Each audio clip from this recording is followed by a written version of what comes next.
All right, I want to give you another example of black and white HDR. I think HDR is really can help make these dramatic photos. I was working on a book on Paris for a coffee table book, and I used a lot of this technique that I'm going to show you now to make really nice HDR. So this is three photos. This is the Louvre in Paris. This is a reflection of the Louvre in the Seine taken early in the morning, and I went there on purpose early in the morning because the boat did not go through yet the Seine, so it's a lot more flat and acts a lot more as a mirror.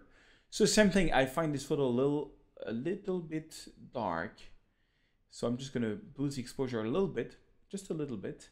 I'm not gonna touch the white balance because I'm gonna go black and white, and all I want to do is maybe enable profile correction, remove chromatic aberration, and I'm gonna click on auto. Okay, and sharpening, I'm going to zoom in, make sure I'm going to put the sharpening like around 98, 90, that's pretty cool. Yeah, there's really no noise on this photo, that's great.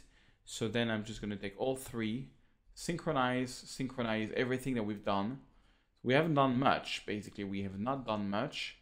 And maybe just on this one, I'm going to lower the noise.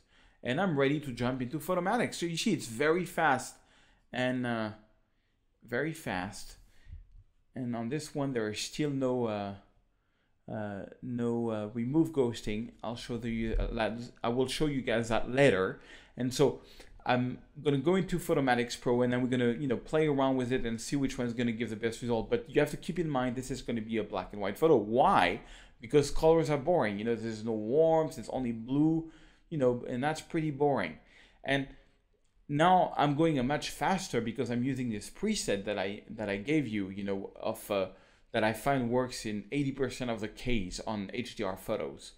But anyway, we can play around with it. Okay, here we go. So that's a preset. Photo Search Contrast, Photo Search Classic. Classic is going to be with the detail enhancer. Photo Search Contrast. And one thing you can do, you can restart from the beginning. You can take Photo Search Classic. You can just put methods by default. Remember, the technique on the detail enhancer is to put the strengths like around 70, details contrast the whole way, tone compression in the middle, lighting effects, click that, and let's check natural or natural plus. So natural is kind of cool, and maybe lower the gamma. Okay, that would be my idea. On this one, see how much there is grain in this. That's unbelievable. But in the final render, I find that now Photomatic takes a lot of the noise reduction. It's just on a preview, you see a lot of grain. So let's jump over to the contrast optimizer. Let's put the methods default and see. I'm gonna boost up the strengths, tone compression, no, in the middle, and lighting effect. Let's see what lighting effect is gonna do. We keep it in the middle, and voila, that's very straightforward. Let's look at detail enhancer. Let's look at contrast optimizer. I'm going to go for detail enhancer on this one. And you see how this is noisy? I'm going to re-import it now into Lightroom. And I think with version 5 of Photomatic, they really did a good job on erasing all that noise that you have in the photo. So let's jump back into Lightroom. It's going to re-import. Here it is. And check this out. Now, if I zoom in, there is a bit of noise, but not that much. You see, it's very sharp. Look how sharp this is. Look at the light. It's kind of really cool. But on this one, again, I mean, the colors are not so bad. I could just add a little bit of contrast, and and leave it this way. Or I can right-click and create a virtual copy and take out the colors. That was my original idea. Now, when you take out the colors and you want to make a black and white HDR, let me give you a couple of advice. You see, right now, it's very grayish. There is really a lack of contrast. So I'm actually going to put the contrast back here, and I'm going to bring it locally. What I mean by that is I'm going to use, first I'm going to go and use the gradient tool here, where I'm going to lower the exposure, make sure everything is at 0, just minus exposure. And I'm going to do it in 2 passes. One first pass to make the sky a bit of a gradient, and I'm going to click on new.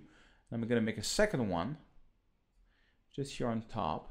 So we've got 2 gradients here on the sky, and I'm going to put one here maybe this way, even further down, to enhance, not so, you know, when you make the gradient smaller, they get sharper. You see the gradient, it's less of a gradient. And when you bring in the lines more, they basically they lower the force more on the gradient.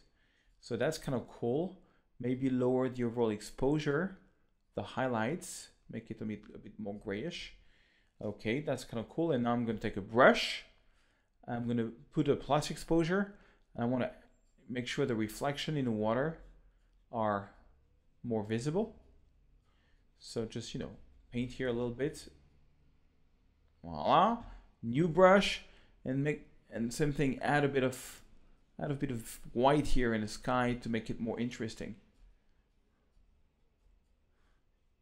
So it's pretty fast, you know, a little bit of brush and voila, and maybe you can get the boost up the contrast overall. I think I'm gonna crop this image. I'm gonna make it a little bit more, I think this is not totally straight, and a little bit more like this, a little bit more panoramic, and maybe add a little vignette effect on it, something like this. Voila. And at this point, maybe I'm going to do my white and black. So I'm holding on the Alt key. Okay, that's my white. Same thing with the black. You know, when you do the white and black, it's kind of important on the black to really have some areas that are completely black. Okay, it's going to make the entire photo really pop. Okay, I think I lowered too much. I mean, at this point, you know, I would just take a little break, look at other things and come back to it. But I think it's pretty good. I think I just add a little bit more overall contrast to be a bit more crazy, and maybe make it a bit brighter or not. Yeah, I mean, I like the idea. So and look how sharp it is. You know, you get all the details. It's gonna make an amazing print, because you know, this photomatic things. Oh, you have to watch out for this. You have to always look at the photo 100%. That's probably a bird that went between 3 photos or something. And there is a bit of noise. You see, there is a little bit of noise. So before I would, you know, what I could do on this one is go to the noise reduction and probably put in like 20 or something. Let's see what it does. Yeah, something like this. Yeah, 20. There's a bit of noise, but not that much. It's kind of even pleasing, you know. So very, very nice black and white. This is a color version. It's not bad, but I think the color looks very fake because the green from the river is too green, and so, you know, I would just lower the exposure a little bit to make it more realistic. But then on the other end, you know, that's not the way to go. So that's why I decided to go black and white. And I think black and white just works really well in this photo. And very sharp photo of Paris, and that's totally would go into my book. So voila, that's that was the 2 black and white HDR. Let's jump on to another project.